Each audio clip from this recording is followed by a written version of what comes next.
Hello and welcome once again to Real to Real. We begin today with a serious topic. Not every drug-related death is the result of an overdose. Sadly, an alarming number are the result of suicide, a desperate attempt to end the suffering that comes with addiction. For one grieving Ludlow mother, the death of her 19-year-old son inspired her to take action. The Michael J. Diaz Foundation is an organization formed from tragedy that's now changing the lives of people battling addiction and those of their loved ones. Kathy Harrington has our story. Long before this became the reality, there was this image of hope. Born in the fall of 1989, Michael J. Diaz grew up in a home filled with love and influenced by his Portuguese heritage, along with an older brother and parents with a strong work ethic. My husband ended up having cancer. Well, Michael was only 4. He was 4. My older son was 13, something like that. I block on the dates. Yeah, I mean, your father dies. That's a big deal. Rui Diaz had bone cancer, and it was 2 painful years in and out of hospitals until his death in 1993. Michael was very attached to his father, so that was really tough. And yeah, I remember he used to ask me, can't we just buy a daddy? Michael was busy growing up. A straight-A student, he took piano, guitar, and tennis lessons, even graduating from Portuguese school fluent in the language. He was very busy. So you don't think a child like that has a drug problem. He started going to the gym. It started there. My son was looking amazing. He lost a lot of weight. He was looking amazing. Well, it turns out he was on steroids. Who knew?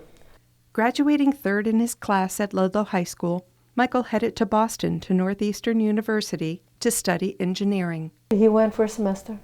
Didn't quite finish the semester because the behavior just eventually went out of control. Michael was abusing steroids and prescription pills, but his mom didn't know the extent of his addiction until he shot himself in May 2009. I did see him the day he died. He was with me that day.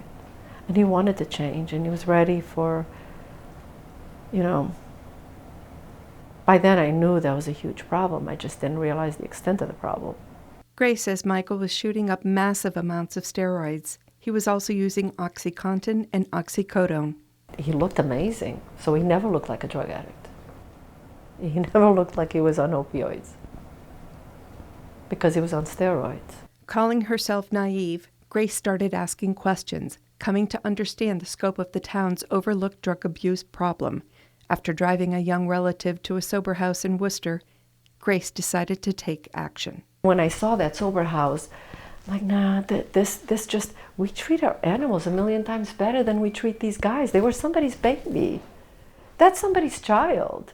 And we didn't seem to care. Grace, her family, and a group of volunteers started with the purchase and renovation of this house in Springfield. We opened this with the intent of showing them love, showing them that we cared.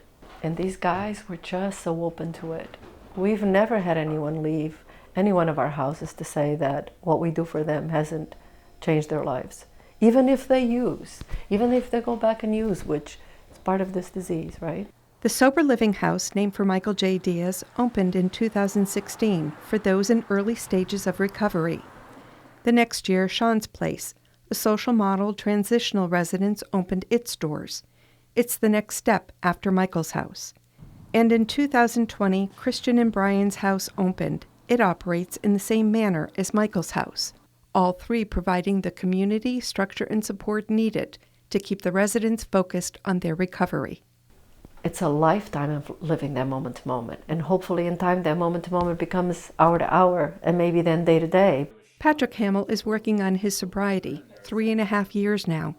After years of overdoses, jail, and dozens of times in and out of detox for drugs and alcohol, the Holyoke man tried to kill himself. Hamill ended up at Michael's house.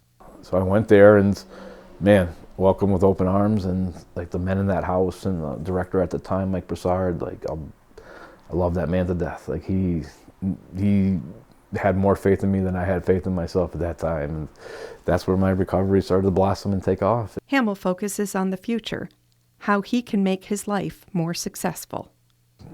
Use all the necessary components at my disposal to get better and be a better father, and to be a better husband, a better son, brother, friend, employee. And it's just metastasized into something so great now. The Michael J. Diaz Foundation also runs a support group for family and friends of people who are battling addiction, meeting on the second and fourth Tuesday of every month right here at Our Lady of Fatima Parish Center in Ludlow. Grace Diaz says the support still helps her 15 years after Michael's death. Building on their success, the Michael J. Diaz Foundation next plans to open a woman's sober home. For Real to Real, I'm Kathy Harrington. The Michael J. Diaz Foundation is a recipient of funding from the annual Catholic Appeal. For more information, we have a link for you at iobserve.org.